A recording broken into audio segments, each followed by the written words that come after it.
nome do nosso Senhor. Todos os que a Ele correrem alcançarão refúgio. Com esta verdade, eu quero saudar a todos com a paz do Senhor e Salvador Jesus Cristo. Deus tem uma palavra ao seu coração. Eu acredito que esta palavra ela pode transformar as nossas vidas por completo. O texto do Salmo 8, Deus tem falado de uma maneira muito profunda ao meu coração. E o meu objetivo ao compartilhar com você esta palavra é que pelo menos 3 coisas aconteçam nas nossas vidas. Em primeiro lugar, que possamos entender as verdades profundas que estão neste salmo. Em segundo lugar, que a partir do entendimento destas verdades, eu e você venhamos a admirar o nome do nosso Senhor. E em terceiro lugar, quando nós admirarmos o nome do nosso Senhor, nós possamos viver as bênçãos profundas que estão na sua palavra, exemplificada nas bênçãos que Jacó desejou ao seu filho José. Bênçãos de cima, bênçãos de baixo, bênçãos dos abismos, bênçãos de todos os lados. Que o Senhor e Salvador Jesus Cristo possa produzir estas bênçãos em nossos corações. Então vamos observar o Salmo 8 e procurar identificar de que maneira nós possamos, na prática, vivermos estas bênçãos. O versículo 1 do Salmo 8 diz assim: Ó Senhor, Senhor nosso, quão admirável é o teu nome em toda a terra, pois puseste a tua glória sobre os céus. O versículo 9 do Salmo 8 diz assim: Ó Senhor, Senhor nosso, quão admirável é o teu nome sobre toda a terra. Nestes 2 versículos, nós encontramos o grande tema do salmista neste salmo, que é: o nome do Senhor é admirável. Os homens, eles podem olhar para o nome do Senhor e admirá-lo. Esta admiração que é possível é pelo fato da glória do Senhor estar sobre os céus. Observem, os céus, terra, mar e firmamento. Então aqui o salmista ele está contemplando a criação de Deus. Ele está meditando nas obras criativas de Deus e está dizendo: ó Senhor, Senhor nosso, quão admirável é o teu nome. Quantas possibilidades nós temos de admirá-lo. Que coisa maravilhosa. Então nós encontramos neste primeiro versículo a possibilidade do homem admirar o nome do Senhor. Diante desta grande diversidade de possibilidades do homem admirar o nome do Senhor, ele vai descrever algumas delas.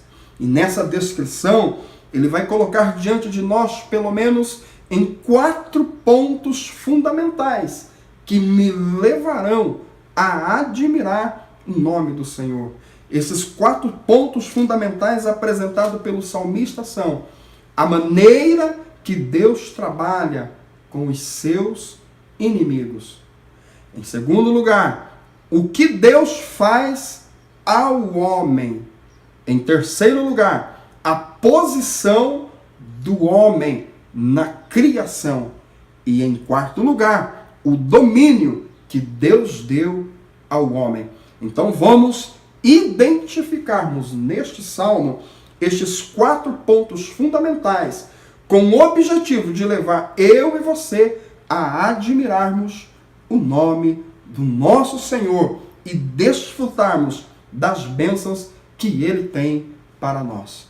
Em primeiro lugar, como Deus trabalha em relação aos seus inimigos. O versículo 2 do Salmo 8 diz assim: da boca das crianças e dos que mamam, tu suscitaste força por causa dos teus adversários, para fazer escalar o inimigo e vingativo.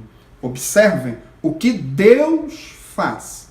Ele suscita força, ele coloca força, ele faz com que a boca da criança fique forte.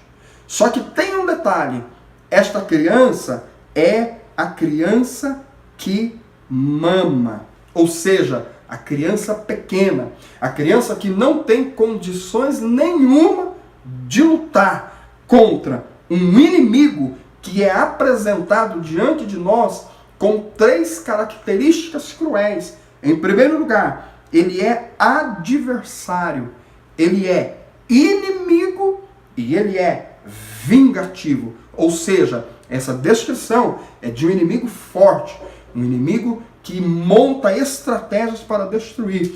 Mas o salmista está falando assim: Deus, da boca de uma criança que mama, ele suscita força para destruir este inimigo. E isto tem que ser, para mim e para você, um motivo forte para nós admirarmos o nome do nosso Senhor.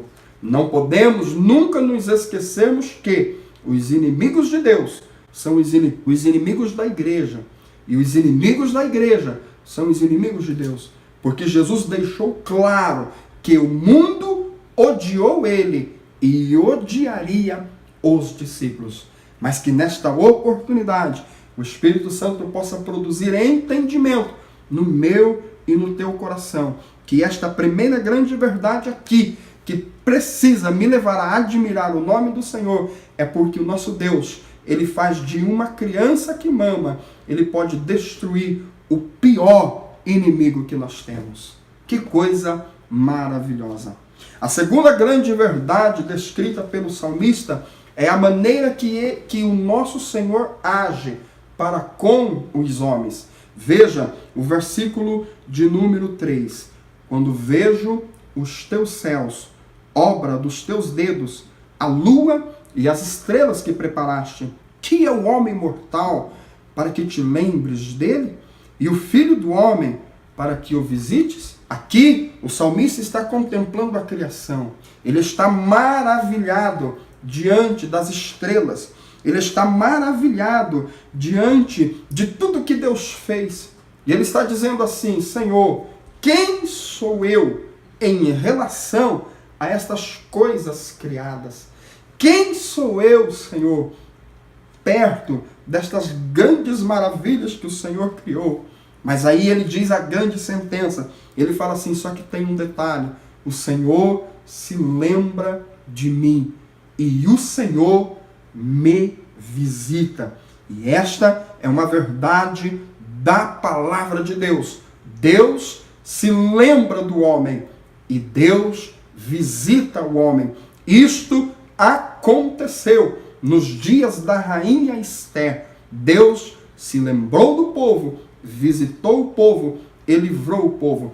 Isto aconteceu nos dias de Zacarias, quando Jesus Cristo foi enviado. A profecia de Zacarias em Lucas está escrito que Deus lembrou-se do seu povo e visitou o seu povo. E esta lembrança e esta visita de Deus para a nação de Israel foi trazendo a eles uma grande salvação, que foi Jesus Cristo, o nosso Senhor e o nosso Salvador. Então veja, a segunda grande verdade aqui descrita pelo salmista, que tem que levar eu e você a admirarmos o nome do Senhor, é porque ele se lembra do homem e ele visita o homem.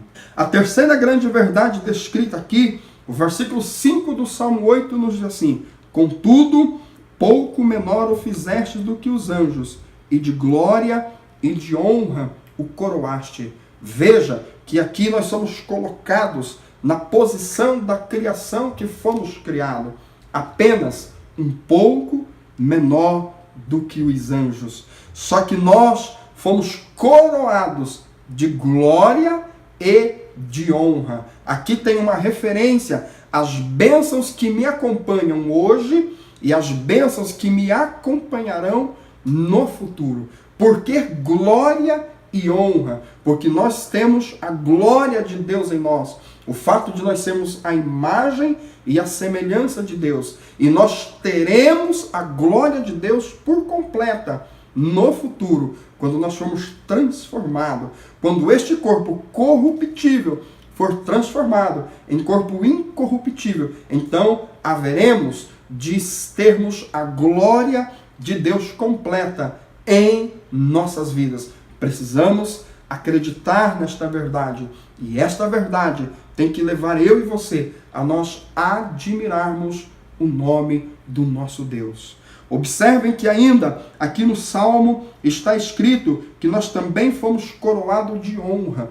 Honra diz respeito às bênçãos que nós temos hoje, no presente, na maneira que Deus trabalha para honrar a vida daquele que serve ao seu nome. Que o Senhor e Salvador Jesus Cristo possa enviar sobre as nossas vidas o Espírito do entendimento e que possamos cumprirmos aqui este salmo, que é admirarmos o nome do nosso Senhor. Ainda observem que o salmista vai colocar diante de nós uma verdade tão sublime, que vai falar sobre o domínio que Deus tem dado ao homem. Ele diz assim: fazes com que ele tenha domínio sobre as obras das tuas mãos. Tudo puseste debaixo dos seus pés, todas as ovelhas e bois, assim como os animais do campo, as aves dos céus e os peixes do mar, e tudo o que passa pelas veredas dos mares. O salmista está dizendo: Deus deu ao homem domínio. Só que é importante observarmos que este domínio de Deus dado ao homem, ele é um domínio limitado. É o domínio que Deus deu a Adão, lá no Jardim do Éden. E que mesmo com a queda de Adão, Deus não tirou este domínio do homem. É isto que Paulo ensina em Romanos, quando ele trata dos gemidos da criação. Por quê? Porque a criação ela ficou sujeita ao homem, mesmo após a queda do homem. Porém, neste texto e neste ponto desta meditação deste salmo, não podemos nos esquecer que o escritor aos Hebreus, no capítulo 2, a partir do versículo 6, ele aplica estas verdades à pessoa de Jesus. Só que tem um detalhe importante no livro de Hebreus. Jesus, ele foi feito como eu e você, um pouco menor do que os anjos. Jesus, ele também foi coroado de glórias e de honra. Só que quando o escritor aos Hebreus, ele trata do domínio de Jesus, ele vai dizer que todas as coisas estão debaixo dos pés de Jesus. E nada ficou que não esteja sujeito aos seus pés. Hebreus 2:9. O que podemos entender aqui neste paralelo ou nesta aplicação que o escritor aos Hebreus faz do Salmo 8, a pessoa de Jesus? Jesus tem um grande diferencial. Ele tem domínio sobre todas as coisas. O que eu e você não dominamos, o nosso Senhor e Salvador Jesus Cristo domina. Por exemplo, a morte está debaixo dos pés do nosso Senhor. O diabo está debaixo dos pés do nosso Senhor. Aleluia. O inferno, as potestades, tudo está debaixo dos pés do nosso Senhor. Não podemos nos esquecermos destas verdades que precisam levar eu e você a admirarmos o nome do nosso Senhor. Porque Jesus Cristo, ele é constituído por Deus sobre todas as coisas. E então, a conclusão no versículo 9. Ó Senhor, Senhor nosso, quão admirável é o teu nome sobre toda a terra. Sobre toda a terra. Todos os homens, aleluia, podem olhar para o nosso Senhor e admirá-lo. Porque a sua glória, ela está sobre a terra. E para concluirmos esta nossa reflexão sobre este salmo magnífico, vamos retomar. Deus pode ser admirado. Ele pode ser admirado por quê?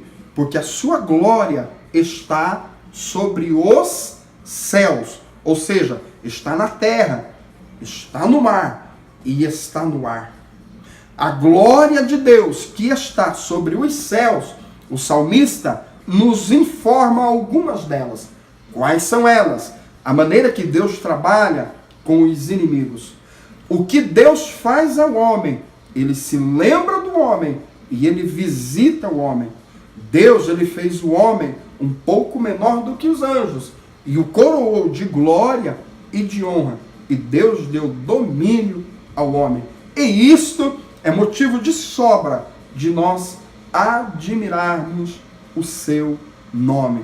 O desejo do meu coração é que você compreenda este texto do Salmo 8, que esta compreensão te leve a você admirar o nome do nosso Deus, do teu Deus. E eu não tenho dúvida que esta admiração que vem a partir do entendimento vai produzir na minha e na tua vida bênção, de cima, de baixo, das profundezas do abismo, bênçãos incalculáveis para as nossas vidas. Deus te abençoe e o bom desejo do meu coração é que você viva estas bênçãos no teu dia a dia. Eu quero orar com você. Senhor, meu Deus e meu Pai, eu te peço agora a visitação do teu Espírito Santo nas nossas vidas. Na vida de cada um, Senhor, que tirou este tempo para ouvir a tua palavra. Que possamos compreender que as suas obras são magníficas, que o Senhor é poderoso para da boca da criança que mama suscitar força para destruir os inimigos da tua igreja. Que o Senhor nos se lembra de nós e nos visita. Que nós somos apenas um pouco menor do que os anjos, mas nós somos coroados de glória e de honra. E que nós temos domínio sim. É diferente do domínio que há nas mãos de Jesus Cristo. Mas o Senhor colocou domínio sobre nós. Ajuda-nos a entendermos esta diferença de domínio e acreditarmos que nós temos um Senhor que domina sobre todas as coisas. Em nome de Jesus eu te peço e te agradeço, hoje e para todo sempre. Amém e amém. Deus abençoe as nossas vidas.